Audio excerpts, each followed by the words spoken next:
Bon, il n'y a plus d'eau. Quoi? À 15 minutes de l'apéro? Bah ouais. Ah ça va pas ça. Ouais. Allez, en route. Allez. Et le 12 volts? Check. L'eau? Check. Bon sang. Multimètre. Test fusible. Ouais. Fusible. Check. C'est plus loin la panne. L'heure est grave. Direction pompe à eau.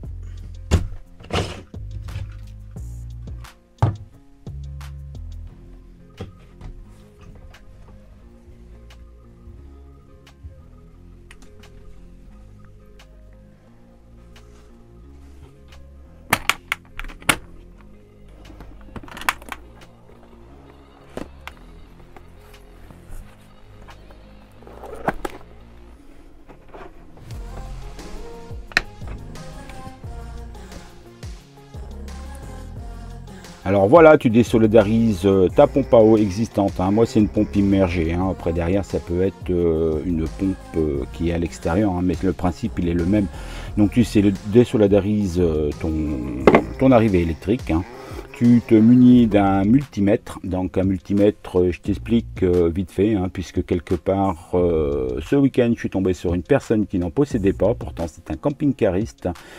Parce qu'il ne savait pas. Il ne connaît pas et il dit même si j'en avais un, je ne sais pas m'en servir. Alors tout con, hein. Donc le noir sur com et le rouge, tu vas aller tester. Donc nous, en l'occurrence, c'est du voltage, donc c'est un petit V, mais tu vois, tu as le ohm. Tu peux tester tes fusibles également. Hein. Donc là, si tu as une petite flèche vers un plus, hein, donc tu mets de part en part et quand ça s'affiche, c'est que tu n'as rien, donc c'est cassé. Donc nous c'est du 12 volts, donc on va se mettre sur une mesure supérieure, on va se mettre sur 20 et je te fais voir ça tout de suite. On va dénuder déjà de part en part le câble et on va redémarrer le 12 volts ainsi que le robinet pour avoir le courant qui circule. Oui, parce que si ton robinet reste fermé, tu n'auras rien. Voilà, voilà.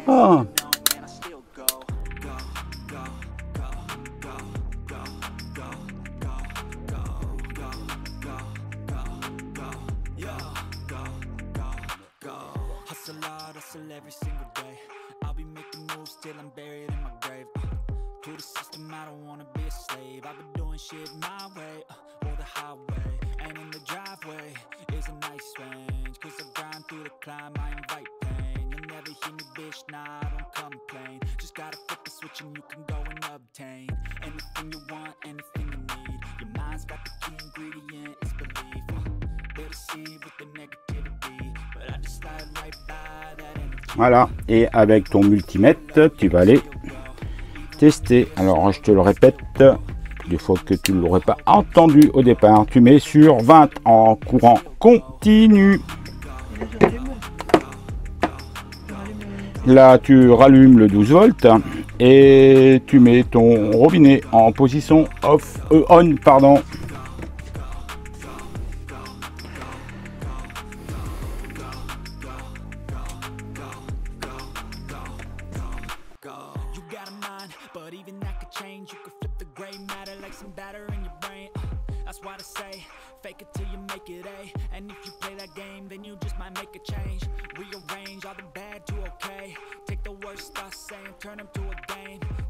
Et voilà, donc tu sais que du courant arrive. Donc on va rééteindre le 12 volts et on va installer la nouvelle pompe. Elle est pas belle la vie, copain?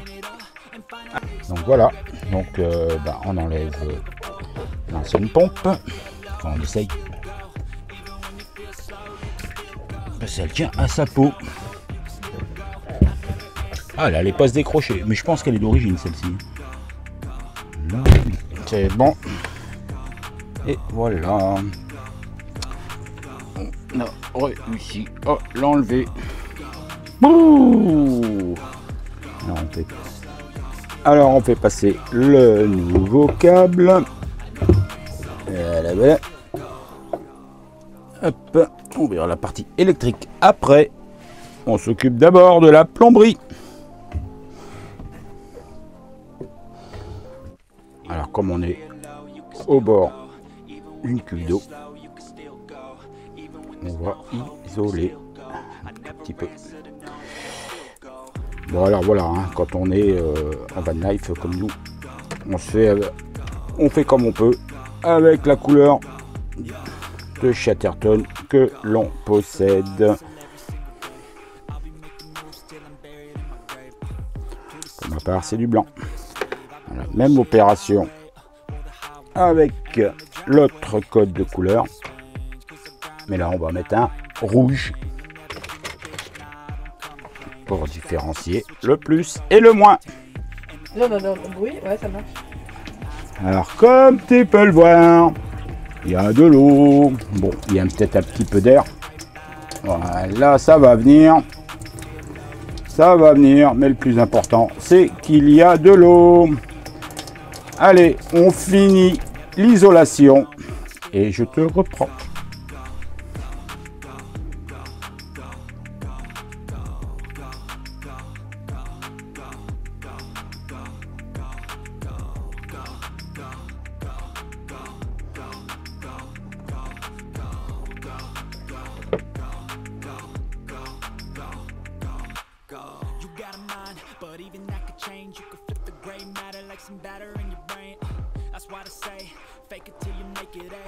Alors un conseil, hein, faut pas que ta pompe elle touche le fond, hein, puisque quelque part si un jour tu as du sable ou je sais pas d'où tu prends ton eau, et ben le problème risque d'endommager ta pompe tout simplement.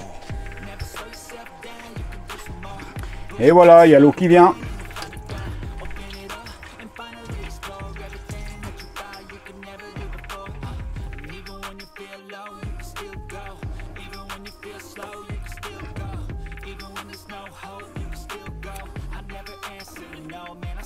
Bien compliqué finalement la van life et le bricolage. Hop là.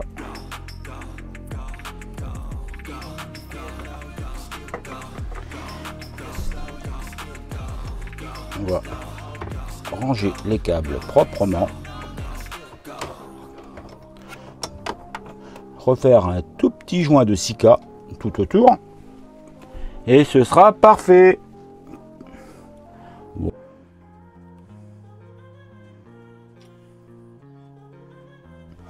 Et voilà, donc pompe à eau immergée, changée, apéro, 15 minutes chrono.